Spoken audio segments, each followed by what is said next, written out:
Welcome to On the Brink, a fresh lens to take you and your business to new heights.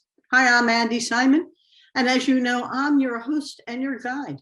And people come from across the globe to listen to us because we help them get off the brink, which is so much fun because you don't want to get stuck or stalled. And that's really very interesting because sometimes when we see things, we run the other way. We don't really go forward towards them. You need a little nudge or a little hope or some trust.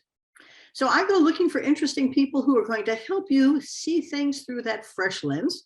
So you begin to trust the fact that you can, in fact, change. I know your brain hates to change, but don't waste this crisis that we've gone through. It's a time to rethink everything that you used to think was exactly the way we did it. And now there are all kinds of new ways. And you're not quite sure how we're going to go back because you're not going back. Now the question is, how do you go forward? And where is that? And how do you see what's new and uncertain when you all want certainty and there is none? So today I have Linda Vettrus-Nichols. And Linda came to me through Terry, who is her husband and her partner on a wonderful firm. Let me tell you a little bit about her, and then she'll tell you about how she got to here, because it's been a wonderful journey for her. But she does some great things with people as a coach, as somebody who is really into their thought leadership, somebody who helps you write books in 20 days. It's really cool stuff with 30 days. So Linda is the CEO of Evolutionary Healer, a global transformational performance improvement company. I'll say that again. They are global. Wonderful. And it's a transformational performance improvement company.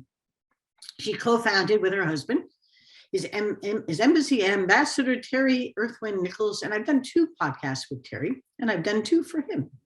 Great. She is, quote unquote, the queen of clarity. And I love that title. She believes that fantasizing about the impossible is totally reasonable, and striving for satisfaction is a must. And at the end of the day, love and solid relationships are all that matters.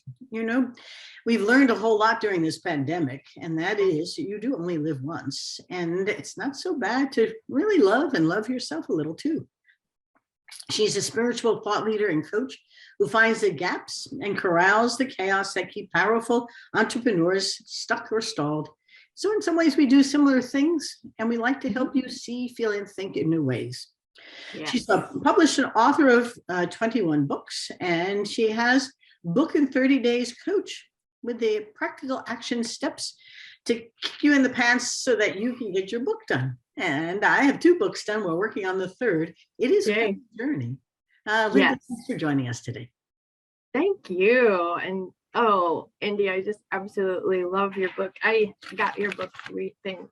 And let's show up on the camera probably backwards, but it's so awesome. And yeah, I was wondering if do you know about the book Cassandra Speaks? Yes, I do. Yeah, I figured you would. And then Women Who Run with the Wolves. Yes, I knew.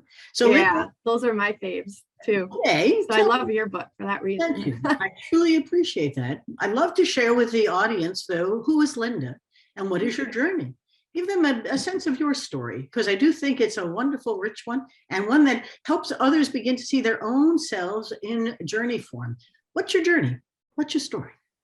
My story is I was in a marriage for 33 years. I call it a starter marriage, and just trying to keep my sanity and trying to figure it out and figure out what wasn't working and why. And you know, kind of at the end of the day, it takes 2 people. So, and I didn't know, I just felt stuck. And now I, teach that it's like people aren't stuck, not really. They just feel stuck. And for me, what got me unstuck was to surround myself with a whole different group of people.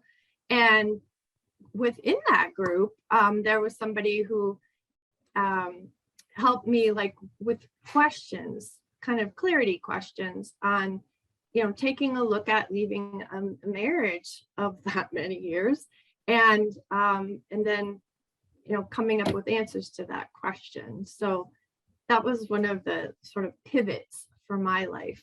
And then I met Terry, and we Terry had figured out a process to take people through, much like Sigmund Freud was looking for, and Terry discovered, like broke through to find that amnesic memory from childhood. And so we worked on that together. We were in the coaching industry with that, and going out speaking and things like that. So, and then Terry had heart surgery, and my coach was like, what do you want to do now? Because he's out of commission for a while. And I had no idea what I really wanted to do. And so I guess that was probably how I started stepping into clarity and helping other people with their clarity. How interesting. So there was a catalytic moment where you were on your own for a moment, not alone, but on your own. And as you discovered that, part of you was emerging, wasn't it? Mm-hmm. And the next stage in your own journey, which was really quite interesting. So as you began to frame that, what was the problem you wanted to help other people solve, or to solve for yourself? Because there's a combination. It's really a collaboration, not simply I do this, you do that. It sounds like you were going through your transformation and could help others do as well. How did you develop it? Is there a particular process you can share? What was it all like? Well, I love people's stories like you. And I was just talking to someone networking and said, oh, I love your story. I'd love to record it and, maybe use it in a summit or something. And she's like, oh yeah, either way, that's fine. So I did that. And then there were like 2 more women that came along, and it's like, wow, and so I recorded, and then I started thinking, what are these women really saying to me? And they were telling me about a time that they were stuck in their lives. And I thought, oh, I could do a summit on stuck. And so I interviewed 14 women ages 16 to 74. The 16-year-old was actually one of our clients who had been suffering from PTSD, post-traumatic stress disorder, for about 2 months. And so we were able to bring out her story as well, that fit what we're doing in our business, and bring out what these other women were doing in their businesses. And then I just kind of kept rolling. I just kept interviewing people, and I had so many interviews. I'm like, wow, I could just have a summit a month. For 8 months, that's what I did, right? And then I asked 16 of the probably 60 some women I had interviewed, and if they wanted to be in a compilation book. And so I got the transcriptions back, and they were in script format, like a play at school, and I thought, oh, that's different. And I was going to put them into sort of written form. And then it was like, I really hate, they have a beautiful flow this way. I really hate to take away that beautiful flow. And so I told Terry, I said, you know what? I'm just going to leave them in script format. And I go, who does that? And he goes, nobody. And I'm like, yeah. You know him, he does stuff that nobody does. Yeah. So anyways, then there were 2, I took 2 authors a piece from those 16 and made up 8 little books of their stories and named them after the different summits. So one is called Stuck, one is called Paradigm Shifters, Words. It was more social media on that one. I forget the full titles. Anyways, so yeah, so I ended up publishing 9 books. So I kind of cheat. And so people are like, you've done 21 books? How did you do that? My first book, my kids were really challenging. And so I hooked up with another person whose kid was super challenging. And we started helping parents. We were pulling kids out of biochemical autism, ADD, ADHD, learning disabilities. And then we were teaching parents, mostly moms, how to do that. And I was before you could Google stuff, so that was really a special time way back when. That was my first book in 1998. And then I suppose it was about 2016 when I started cranking out books. Started with 9. But you know, the audience who's watching us today is scratching their heads and said, how does she do that? Because, you know, you can inspire people, you can push them, they'll run the other way and say, well, I can't do that.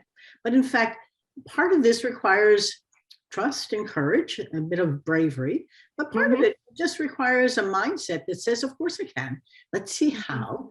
And Terry, and having a husband who's supportive is not inconsequential.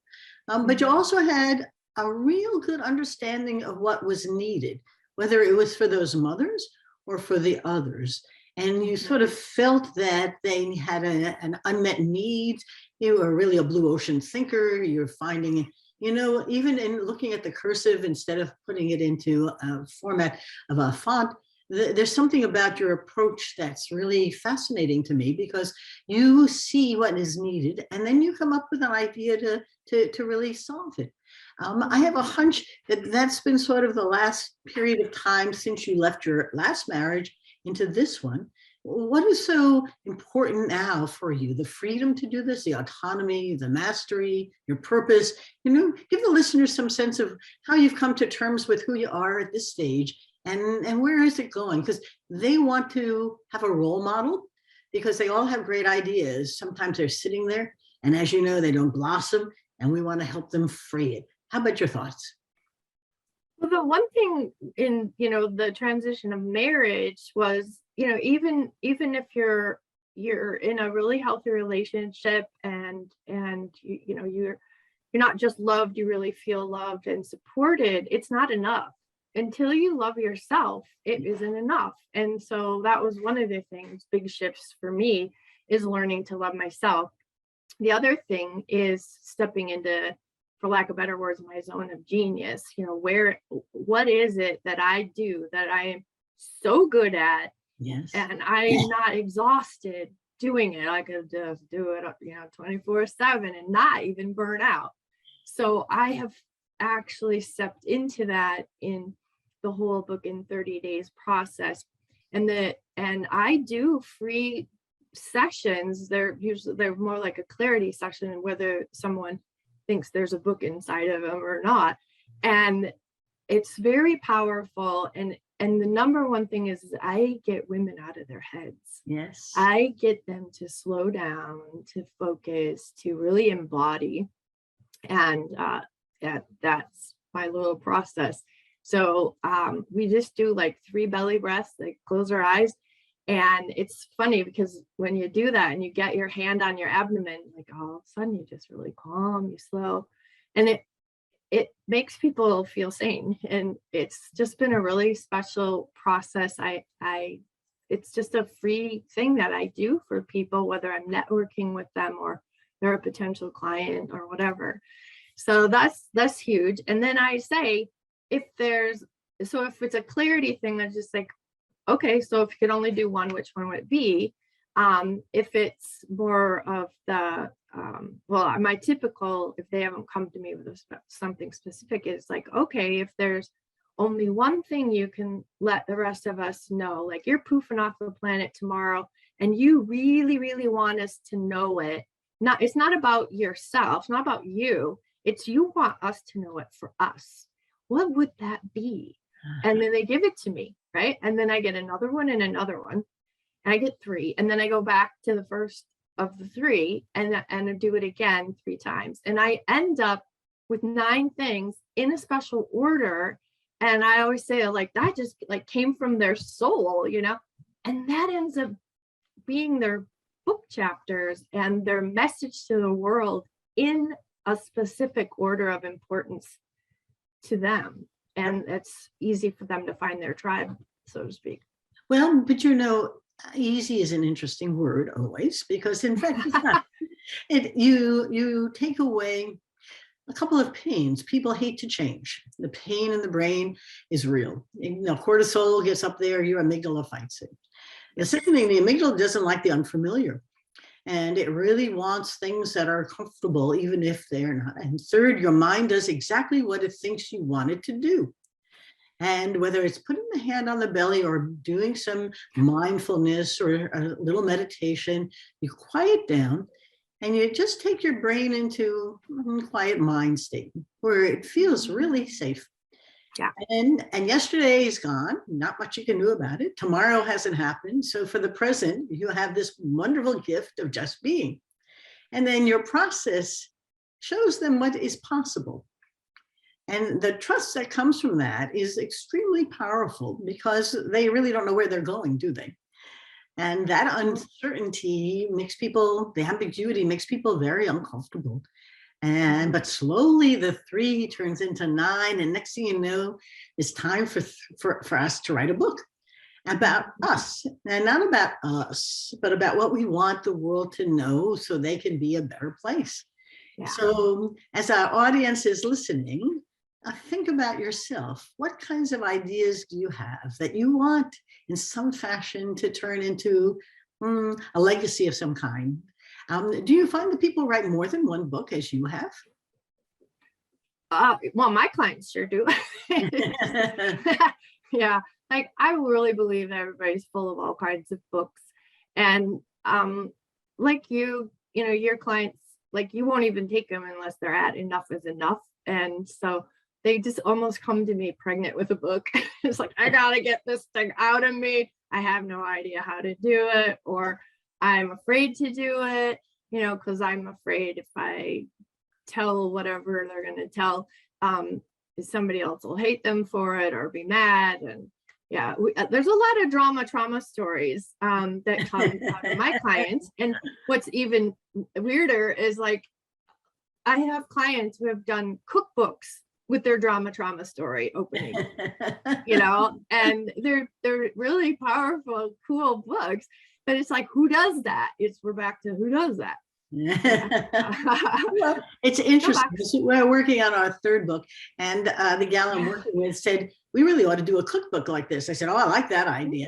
And I'm not sure what, you know, God is in the kitchen, all's well in the world, but there's something about that cookbook model that, if you know, pours out a whole different side of us, particularly as a woman. Although the great chefs have all been guys, there's a female side in here that's very nourishing in many ways. That poses some interesting opportunities. This is cool.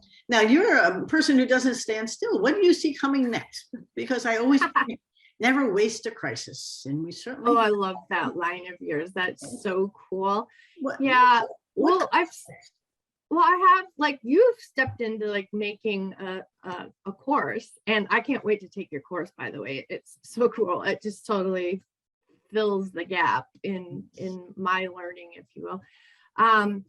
So I created 3 Think If It courses, and then I started experimenting with clients and doing courses.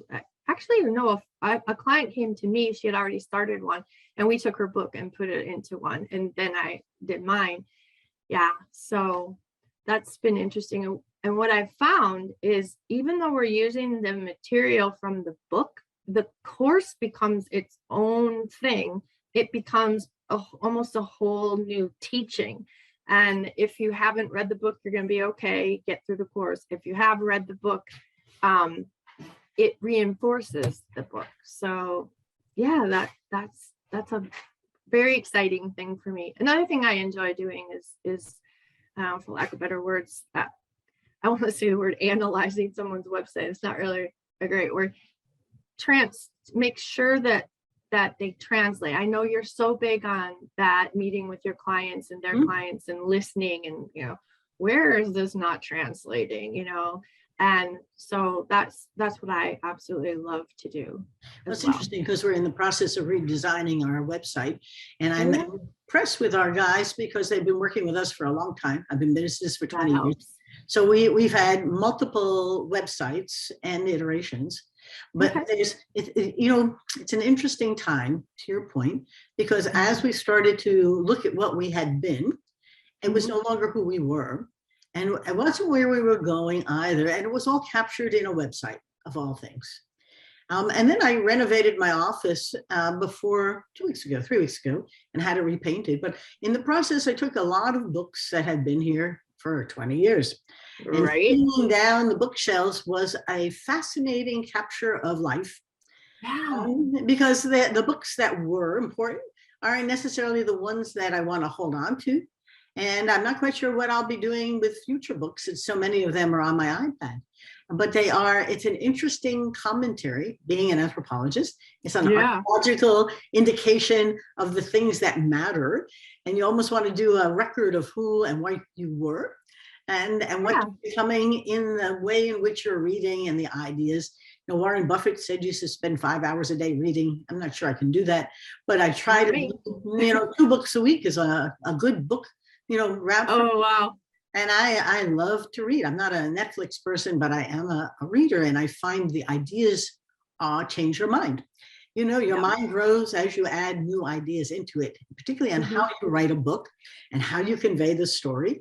And it's very interesting way of learning about the things. But we're both changing. And as we look forward, people say to me, well, I want to go back to the way it was. I said, it's never going to go back to the way it was. So it's time to create the future you like to have. The challenge they have is a little like the folks who come to write the book. They're not quite sure the future they want to have. But I tell them, unless you visualize where you're going, you can't live today. We're futurists. And so do you help folks in your coaching? I'm curious what you're seeing among your coaching clients and others about what they see coming. Can they visualize something new? Because as I'm coaching my clients or doing my workshops for CEOs, they're stuck, many of them. And many of them are guys, and they are just, they knew how to run what they had, and they have no idea how to run what is now. And they're smart people, entrepreneurial, and frustrated, not to let it go. I almost want to put their hands on their belly and say, take a deep breath or two, and then start again. You're in a startup phase. What do you say? Start again. That's such a great point. And you probably know that my husband created the vision strategy roadmap. And so I use that with my clients as well. And it's sort of that just like magic wand time, let go of everything and, let it kind of come up, right? From the soul, right? Fully embodied soul, right there from your abdomen, your power center. Just let it come up. And what are you doing? Like, where are you? And it's really interesting. If they tell me they want to speak from a stage, I just go into this intense drill down with them, because that can mean so many things. And I really want them to get to who they really are. Yes. And so okay, so if you were out, in the center of the football stadium with nothing, or there's people behind you, not a wall, would you be comfortable with that? And some people are like, yeah. And other people are like, no. And I wouldn't. If I go to the movie theater, I'd love to be in the back having the wall behind me. And so, right. So lots of neurological things. My background is special education, and I love all the brain stuff too. So yeah. So it's just, what else is it? Do they know what just to share some of our observations, is I push them, being who I am as an anthropologist, I push them out to go exploring. I said, you don't have a clue how to redesign your business without going out and listening. You don't have to do much more than listen to customers, or those you'd like them to be. And my workshops start off with, who's going to be your customer tomorrow? What do they need? How are you going to be serving them? And I did a podcast earlier about the customer experience now has changed. Everyone wants things fast. And the customer service centers are having a difficult time. They're all 30% short on staff. And they're trying to figure out how to adapt to a remote workforce. Right. And how to evaluate them. Everything that was isn't, but the new isn't yet either. And so part of it is, how do I visualize what could be, take it out a year or two, and then sort of backward plan to begin to set up a path to get there, because in the absence, we don't know how to live today. And all the homo perspective stuff that Martin Seligman has shown us from the psychology, the human brain wants to see the future. And that's how it gets to now. And if you don't see it, you make it up. Well, good, make it up. Let's tell a story about it. At least you can clear out your mind about you hate ambiguity. It's not something that humans are comfortable with. So it's an interesting time for helping people see the opportunities of what comes, as opposed to flee them or fear them or appease them or do all the things your amygdala would love to do, is hijack them. So it's pretty cool stuff. And as you're working with these entrepreneurs who want to be on the stage, you might set up a stage and let them learn how to do it. Right. It's not as easy as just being up there and talking to people. Yeah. Well, and another big question I say is, do you like having the lights in your face? And, they may not know and they'll have to go try it, but having a light in their face, some of them just immediately go, no. So you want to see your audience. Well, yeah. I'm like, okay, well, that just totally changes your venue. That totally changes the amount of people who are going to attend. Right. So yeah, sometimes they can't quite come up with them themselves. So I start giving them some of those more concrete things. But you wonder why they can't. It's sort of interesting. They need you to ask those profound questions. So it's pretty cool. So I'm looking at our time, and it's about ready time for us to wrap up. I like to ask my interviewees 2 or 3 things you don't want the listeners to forget. Are there some things you want them, because they remember the ending even better than our beginning? What do you want them to walk away with and say, oh, Linda really helped me with this? Thoughts? Okay. Well, maybe this isn't what you're looking for, but it's just the idea that no one's ever really stuck, and words are just stories we tell ourselves. I know you and I both talk like that. And know who you are. So get in touch. Yeah. Right. Write your own story. Yeah. Let's emphasize the stories a little bit. What we've learned is that maybe 45 or 50,000 years ago, or at some point, we had a quantum leap in our brain. And humans, because of that, are story makers. We give meaning to things. Yeah. And so a thing isn't a thing, it has some purpose or meaning, or it has some value. And out of that came the stories. And it's this great book, The Secret of Our Success. It's about how the stories in our culture have been the secret of our human success. Nice. And it changes our minds as we evolve. And there's a coevolution here. It's both the external and the internal transformation that's going on. And you are evolving, as Linda has and I have. We aren't the same folks we started out as, and neither are we that different from them either. But there's been a transformation, and Linda works with people to help them see, feel, and think in new ways, as I do. Because if you don't see it and feel it, you don't know what it is that we're talking about. And if she's talking about people wanting to be on stage who don't realize there are going to be lights in their eyes, we've got to experience it a little bit. Go test it. Pretend you're in high school and you're going to get on stage and see what it feels like. Because we decide with the heart and the eyes, not the head, and that follows. So it's nice. These stories coming out of the pandemic are really big stories, and I'm anxious to see how we can compile them. As I'm listening to you, maybe there's a book here on the post-pandemic reality and how do we share it. Oh, that'd be heavy. Yeah. That'd be cool. Yeah. And the idea of healthy detachment really comes from staying out of the story. So there's the flip there too. We get so caught up in story, and it's like, it's just a story. It's a story you're telling yourself. You had all this pain. Okay, flip the story. And that's what happened to me. I had a gymnastics accident, lost my dance career, fell and really jammed my shoulder, and nobody could get under it. I went to an orthobionomist, and she said, okay, well, tell me how that happened. Tell me the story about it.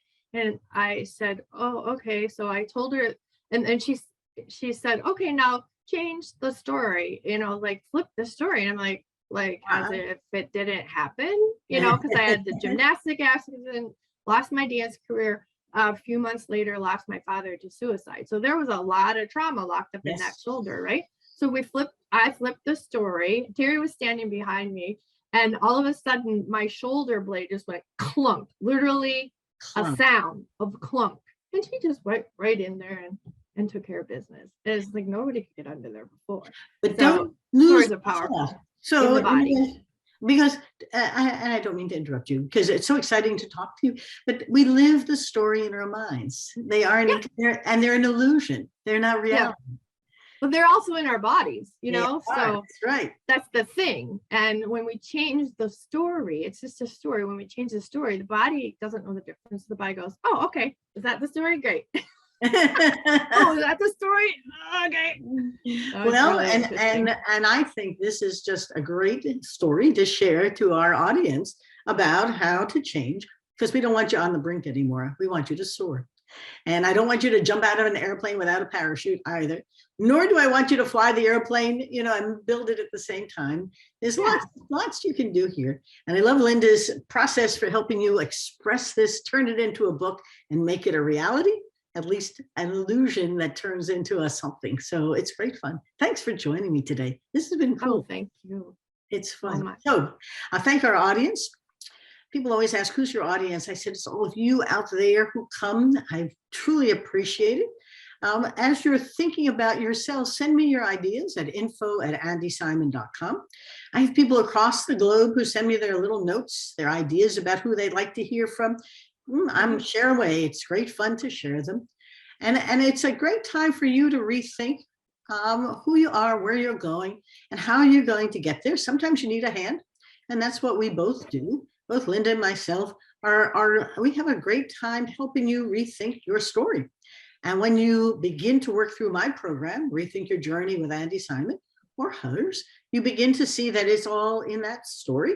And if you like the story, great. But if you don't, we can change it. I love Linda's story. She changed her story, and next thing you know, her shoulder didn't hurt. How does that happen? Well, that's awesome. It is very awesome. And our books are available on Amazon. It's On the Brink, a fresh lens to take your business to new heights, and Rethink, Smashing the Myths of Women in Business.